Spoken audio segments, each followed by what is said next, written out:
Simone Kelly, welcome to Listening with Leaders. You are the founder and brand president of Graysons, and that can be found at graysons.com. Welcome to the show. Hey, thanks for having me, Doug. So you are a serial entrepreneur, and I think it goes all the way back to your preteen years. Business has been in your blood forever. Tell us the backstory.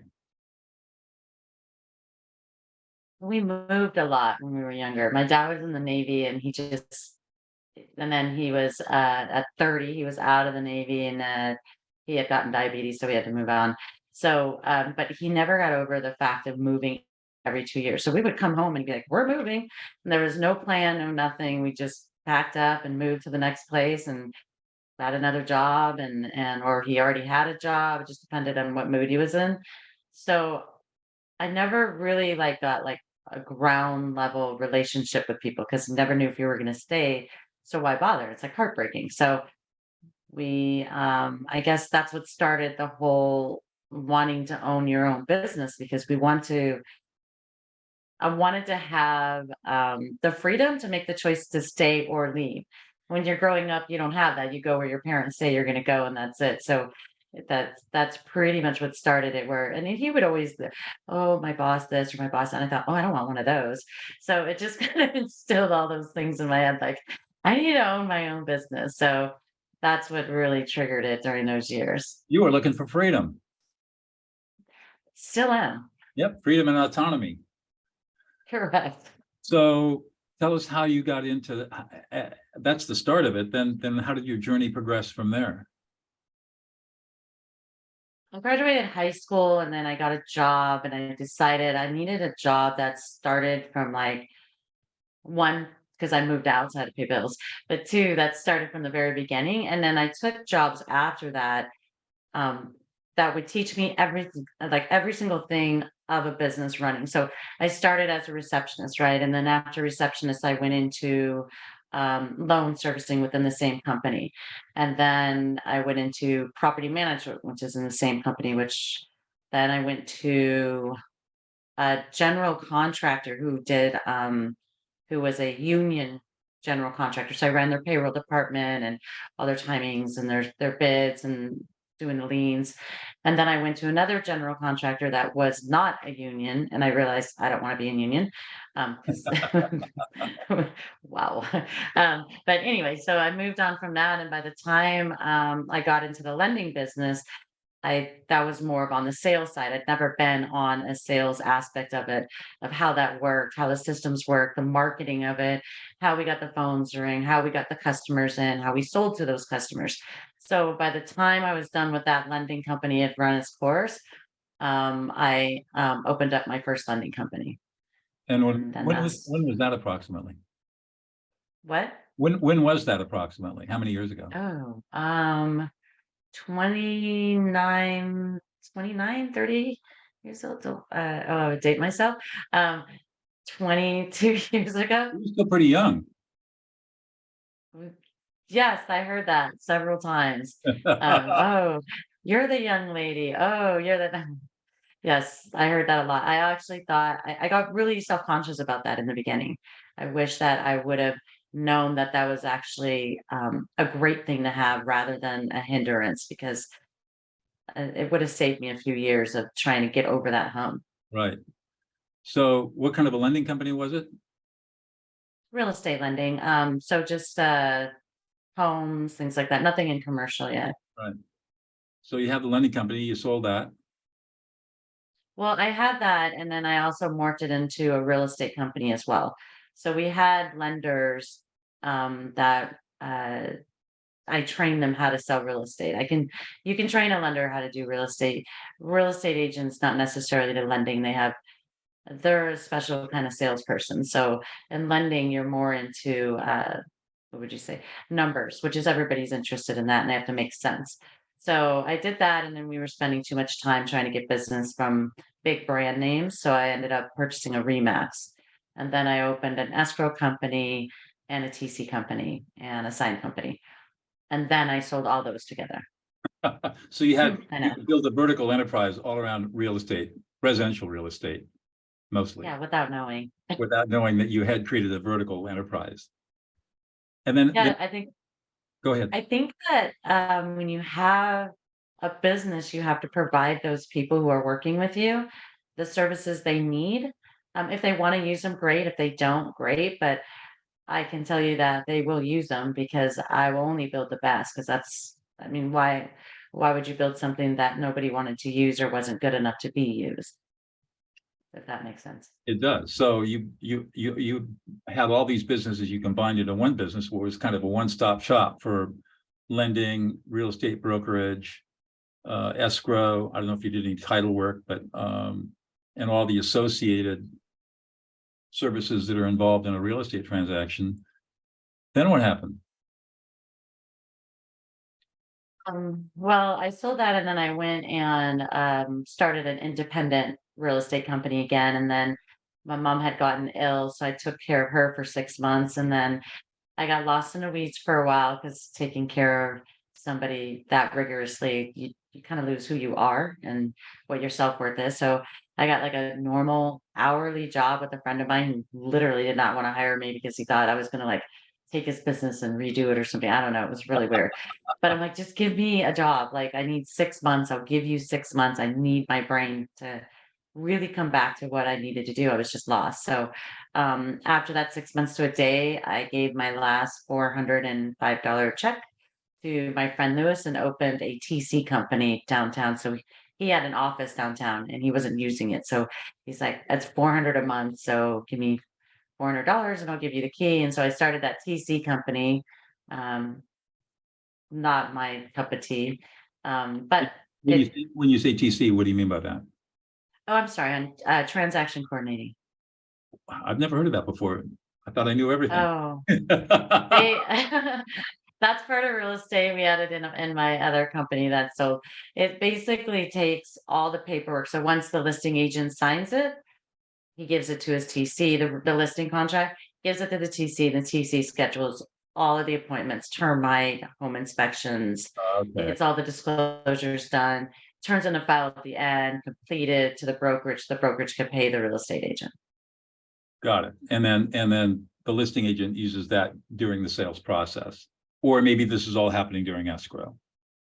Use yeah, during and through escrow and at the end. So it's really just the concept of it and why I wanted it in the other company that I had was because you want the people who are good at sales and good at being around people to be out there in sales.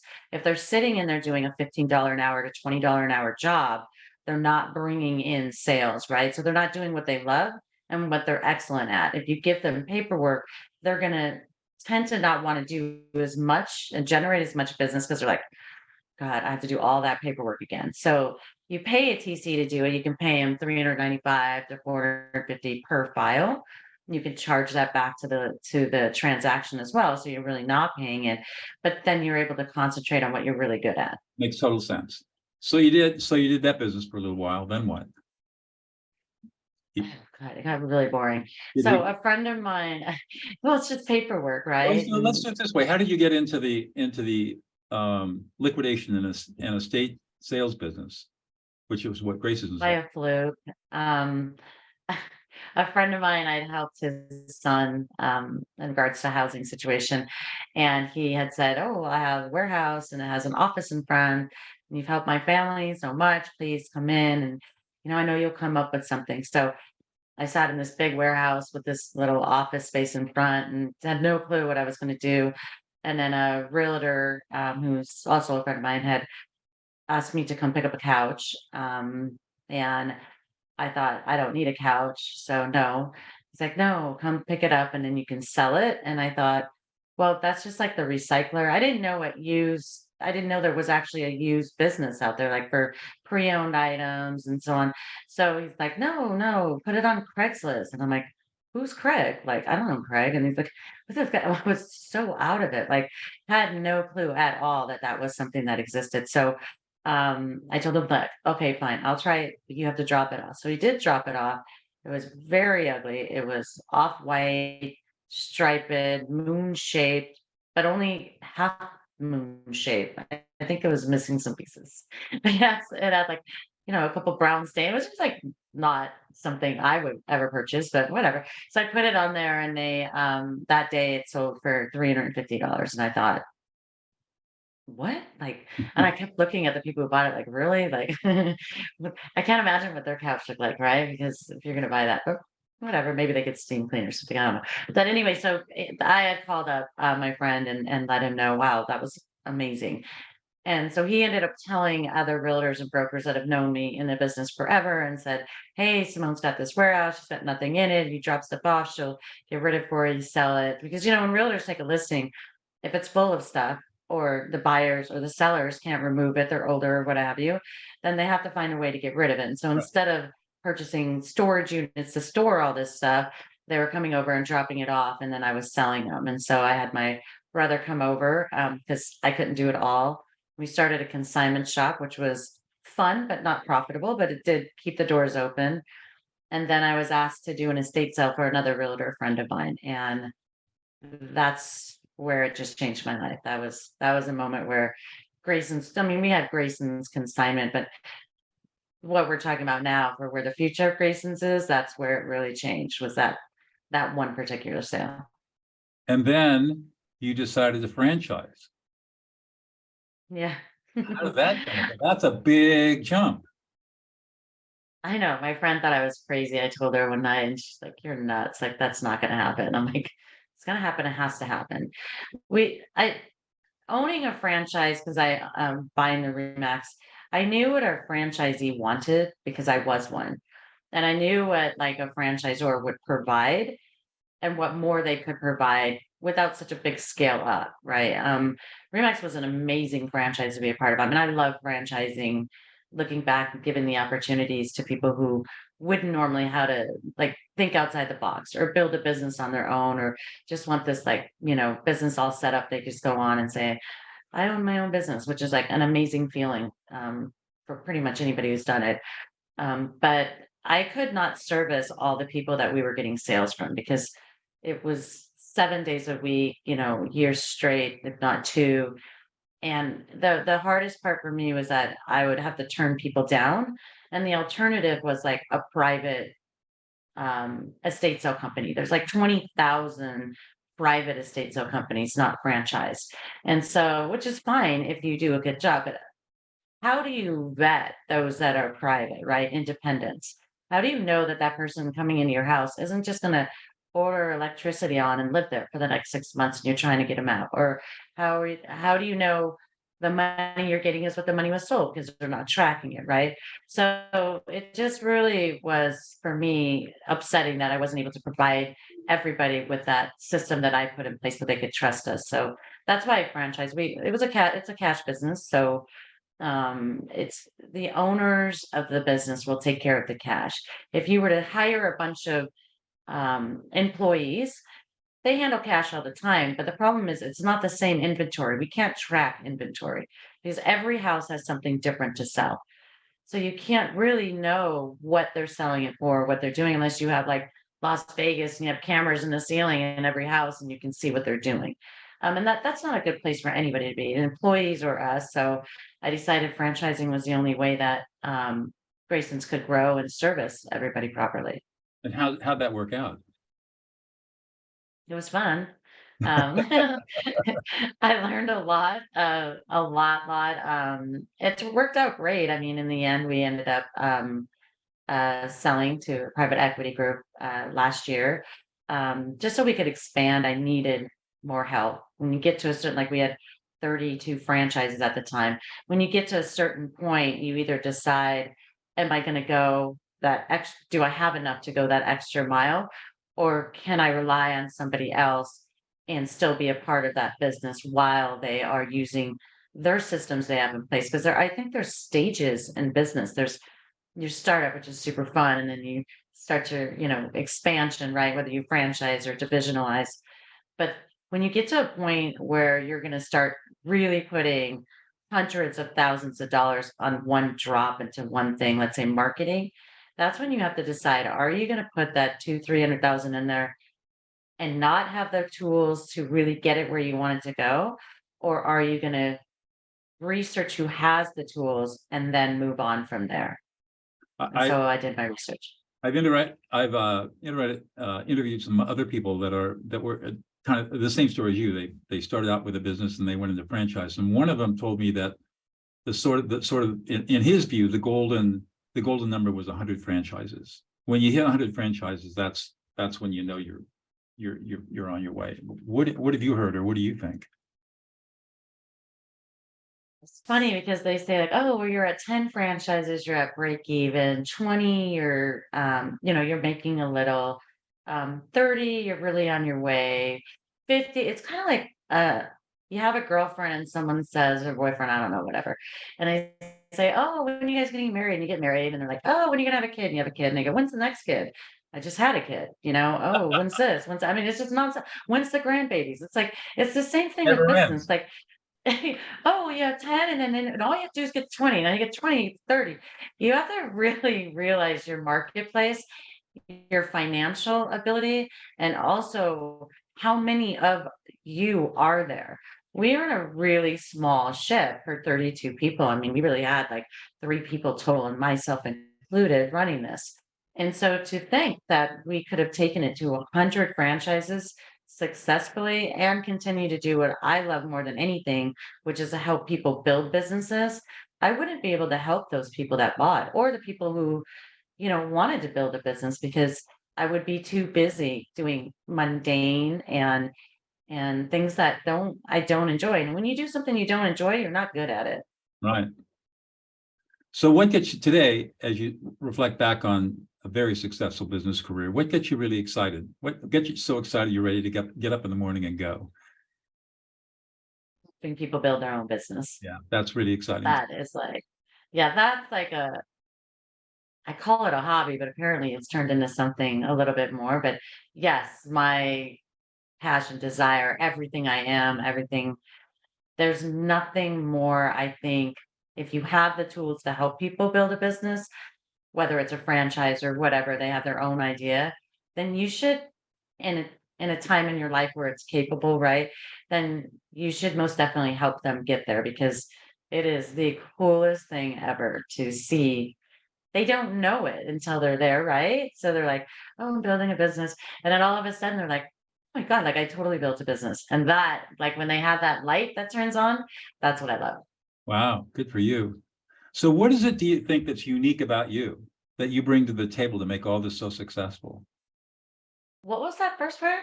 What is it that's unique about you that you bring to the I table that makes this all so successful?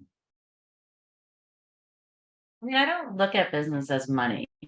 Um, I've never gauged something on money, like how much money. I think possibly that might be a hindrance, or it might be an amazing thing. I don't know.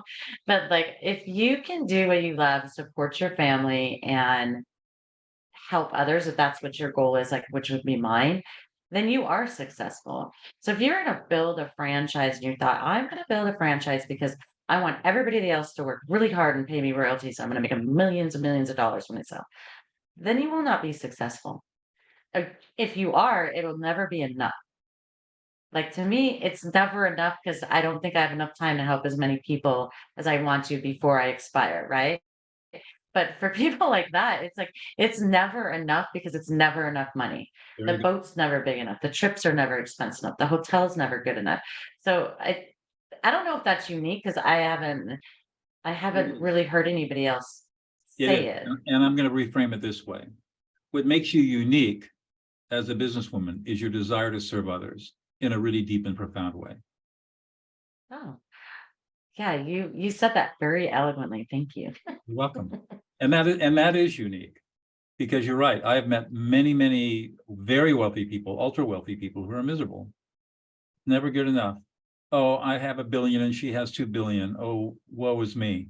I mean, Competitiveness. Now I have competitiveness, but it's not about money. right. I mean, but when you shift, at least in my experience, when you shift your attitude from thinking about making money or being the biggest, being the greatest, or being the most famous or whatever, and shift it to Right. how do I help other people today? What am I going to do to help other people? then all those other things, those externalities don't matter because you're filling yourself with the joy of service. And that to me is really powerful. And that's your unique quality, I think. You. I always just thought it was part of me. I didn't know it was unique. I never asked people. I guess I should. Yeah, I mean, a lot of the people, I mean, I interview, obviously a very small percentage of business people in the world, but I'm finding that the ones who are most successful are the ones that have this unique feature of serving others. I interviewed a guy earlier today, who's got I'm not sure where he operates. Don't know where his headquarters are, but he's got a $6 billion company. And it's all about servicing. What his company does is they buy brand new houses from contractors. And then they have a whole program where it's a rental program for renters to move into a new house that's a rental. Oh, And it comes with a health package. I mean, his whole thing is service to others, especially lower income people. And it was amazing to listen to him. And he's built an $8 billion company on that. that was cool. That is really cool. I love that. Yeah, the companies coming up that I want to are almost there actually. Um it's specifically again for servicing a specific dynamic of people. Um because if you open a real estate company and you're like, I'm just going to sell and represent everybody, right? You're no different than the next one. But if you open a company that is specific to a need Right. that is not being satisfied right now in the marketplace, then it's a really good feeling, and you can be successful at that regardless because you're helping a certain group of people that are being either ignored or taken advantage of. And so I like that. His idea is cool. I'll have to watch that. Good for you. I've got one more question for you. Yes. So, Simone, what's the one thing about you that we would never know unless you revealed it to us? Mhm. Oh Lord.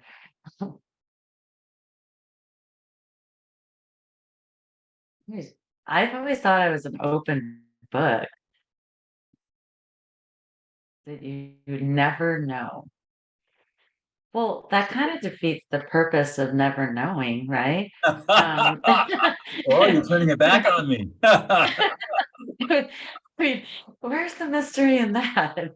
Um, I have no idea. I mean, Well, I love pugs, I guess. I don't, but everybody knows that. you would never know that I'm a jazz violinist.